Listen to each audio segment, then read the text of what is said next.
അന്തർദേശീയ തലത്തിൽ പ്രാദേശിക പാർട്ടികൾക്കുള്ള സ്വാധീനം വലുതെന്ന് Jose K Mani M P. പാലായിൽ കേരള വനിതാ കോൺഗ്രസ് എം പാലാ നിയോജക മണ്ഡലം കൺവെൻഷൻ ഉദ്ഘാടനം ചെയ്ത് സംസാരിക്കുകയായിരുന്നു അദ്ദേഹം. പാലായിൽ കേരള വനിതാ കോൺഗ്രസ് എം പാലാ നിയോജക മണ്ഡലം കൺവെൻഷൻ നടന്നു. Jose K Mani M P ഉദ്ഘാടനം ചെയ്തു. നമുക്കറിയാവുന്നതുപോലെ കേരള കോൺഗ്രസ് പാർട്ടി ഇന്നിപ്പോൾ നമ്മുടെ ക്രിസ്മസിന്റെ പരിപാടി പാർട്ടി ഓഫീസിലെ ചെറിയൊരു പരിപാടി നടത്തി 60ന്റെ നിറവിൽ വലിയൊരു സ്റ്റാർ കേട്ടിട്ടുള്ളൂ. അപ്പോൾ അവിടെ നമുക്കറിയാം 60 വർഷം പിന്നിട്ടിരിക്കുകയാണ് പ്രാദേശിക പാർട്ടിയായ കേരള കോൺഗ്രസ്.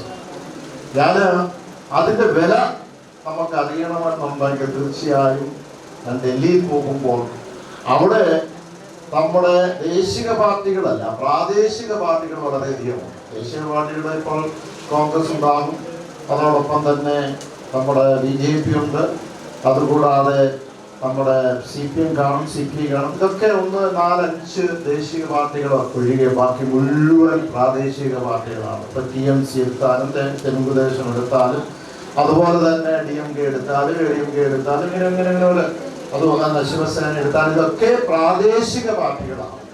ആ പ്രാദേശിക പാർട്ടികൾ ഏറ്റവും കൂടുതൽ പാരമ്പര്യമുള്ളത് DMK കഴിഞ്ഞാൽ, തമിഴ്നാട്ടിലുള്ള DMK കഴിഞ്ഞാൽ ഏറ്റവും കൂടുതൽ പാരമ്പര്യമുള്ള ഒരു രാഷ്ട്രീയ പ്രസ്ഥാനം അത് കേരള കോൺഗ്രസ് എമ്മാണ്, കേരള കോൺഗ്രസ് ആണ്. അത് യാതൊരു സംശയവുമില്ല. അപ്പോൾ ഇത്രയും കാലം 60 വർഷം ഈ പ്രസ്ഥാനം നിലനിൽക്കണം എന്നുണ്ടെങ്കിൽ തീർച്ചയായും അതിന് വലിയൊരു കാരണം ഉണ്ടാകൂലോ. കേരള കോൺഗ്രസ് എമ്മിന് ദേശീയ തലത്തിലും ഏറ്റവും മികച്ച അംഗീകാരമാണ് ലഭിക്കുന്നത്. കാർഷിക മേഖല നേരിടുന്ന വിഷയങ്ങൾ, ബഫർ സോൺ പ്രശ്നങ്ങൾ, വന്യജീവി ആക്രമണങ്ങൾ തുടങ്ങി വിവിധ വിഷയങ്ങൾ ഇടപെട്ട് പരിഹാരമുണ്ടാക്കുവാൻ സാധിച്ചിട്ടുണ്ടെന്നും Jose K Mani M P പറഞ്ഞു. വനിതാ കോൺഗ്രസ് എം പ്രസിഡന്റ് ലിസി ബേബി അധ്യക്ഷത വഹിച്ചു. യോഗത്തിൽ അഡ്വക്കേറ്റ് സെബാസ്റ്റ്യൻ കുളത്തുങ്കൽ MLA മുഖ്യ പ്രഭാഷകനായിരുന്നു.